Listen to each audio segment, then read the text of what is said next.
When people have ill intent, they will provide you with everything you need to fight them if you simply let them do it for you. Knowingly and willingly is not just legal jargon. It is the difference between an honest mistake and a deliberate violation of someone's constitutional rights. When a public official acts with full knowledge of the law and still chooses to break it anyway, it transforms ordinary misconduct into intentional civil rights violations under 18 U.S.C. paragraphs 241 and 242. It opens the door to criminal liability, punitive damages, and attorney fee awards in federal court. It destroys qualified immunity defenses.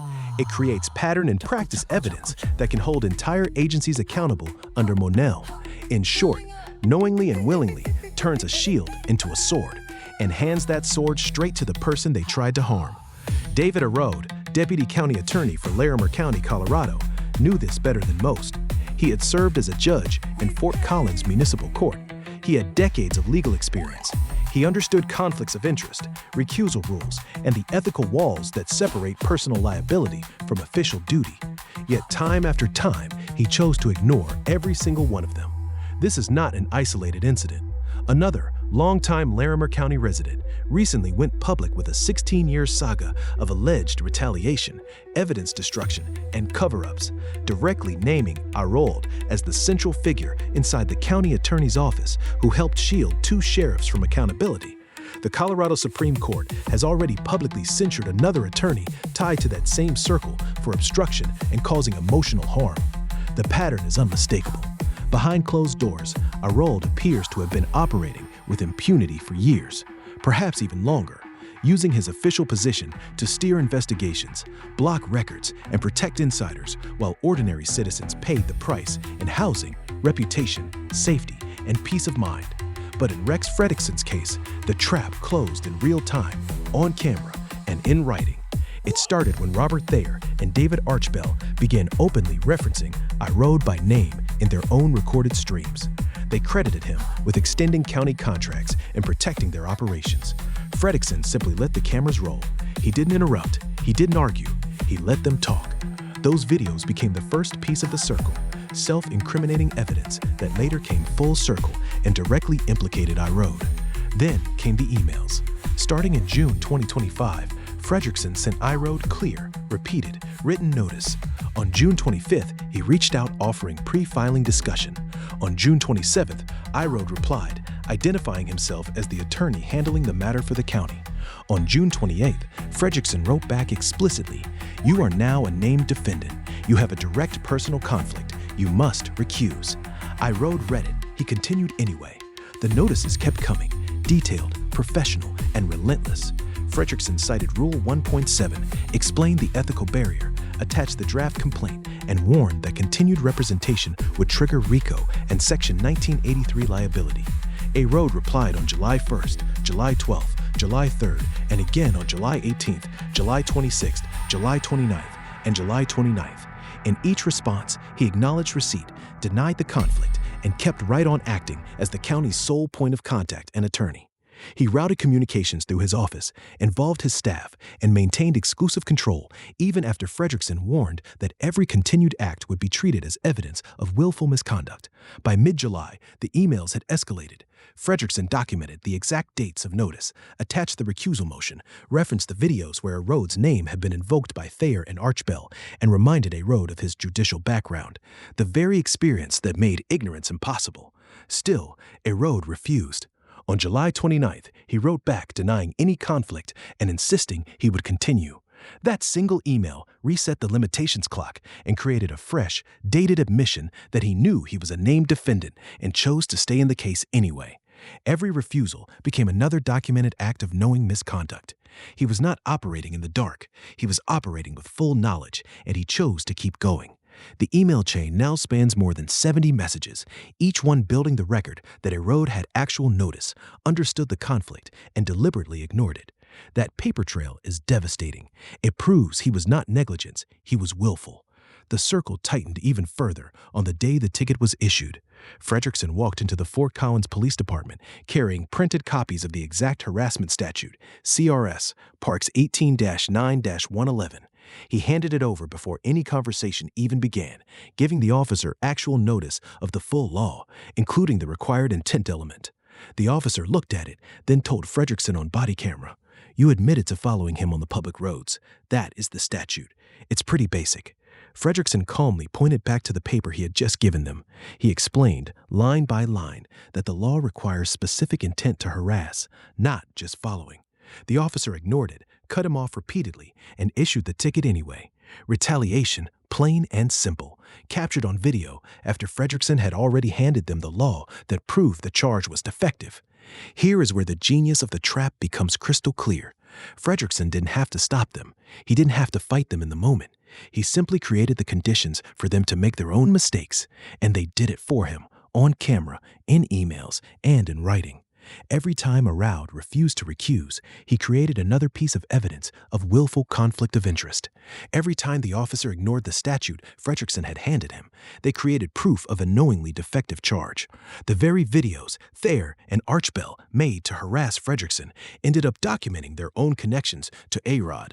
The emails Ayraud thought were protecting the county became the very chain that now proves he knew exactly what he was doing. When there is nothing lawful you can do to stop someone from violating the law, the smartest move is often to let them do it. Clearly, repeatedly, and on the record. They will hand you the evidence yourself, and once they do, the mistakes compound. The violations become undeniable. The circle closes. This is how one man's decision to document everything and step back turned the system's own machinery against itself. The full circle is now complete. The videos, the emails, the ticket, the prior 16-year pattern, all of it leads back to the same man who thought his position and experience would shield him forever. David Ayraud didn't just make one error. He walked into the trap he helped build and kept walking. And now the record speaks for itself. If you are an auditor, a citizen journalist, or simply someone standing up for your rights, here is the practical takeaway you can use today. Carry printed copies of the key federal statutes that govern these situations. 18 U.S.C. Shexparsha 135, 241, 242, 245, 648, 101, 505, and 1512. When you see an official about to cross the line, hand them the law first, even if they don't read it on the spot. You have now given them actual notice. If they continue anyway, they have acted knowingly and willingly. That single act closes the trap and makes it exponentially harder for them to commit aggressive legal acts against you later. The evidence is created on the spot, on camera, in writing, or on body cam. It becomes almost impossible for them to claim ignorance or mistake. However, this strategy works both ways. If you are actually guilty, if you truly broke someone's window, trespassed, or committed a real crime, then giving proper notice can still help prevent police from going way too far in their response. We still have good cops out there. When you let them be good cops by creating a clear, calm record, many of them will follow the law instead of escalating. Notice protects everyone, the innocent most of all, but even the guilty from overreach. The lesson is simple. Document, give notice, and let them make their own mistakes. When people have ill intent, they will provide you with everything you need to fight them if you simply let them do it for you. 16 word count, 2,198.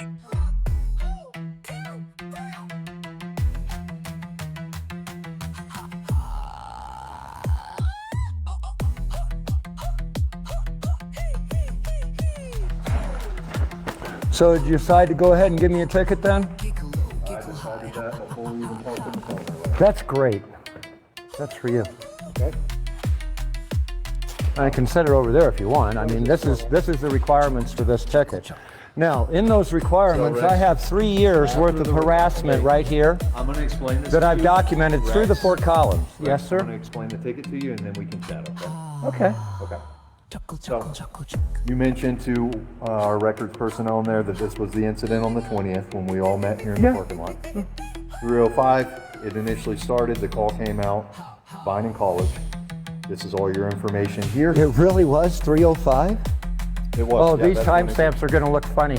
Okay. With him approaching me Hey, and then Rex, sitting there. Rex, Yeah, it's going to be that's funny. when it got to Yeah. the point, okay? Yeah. So you're being charged with harassment. You admitted to following him on the public road. That is the statute. It's pretty basic. No, the statute's over there, but that's okay. Okay, I have it in like 6 different places. Yeah, I can have. reference it. And did you Anyways, talk to your the prosecutor your about court date It's gonna be at November the Larimer- 26th. That'll be Yeah. handled long before November that. 26th. at It'll be 8:30 handled a.m. today.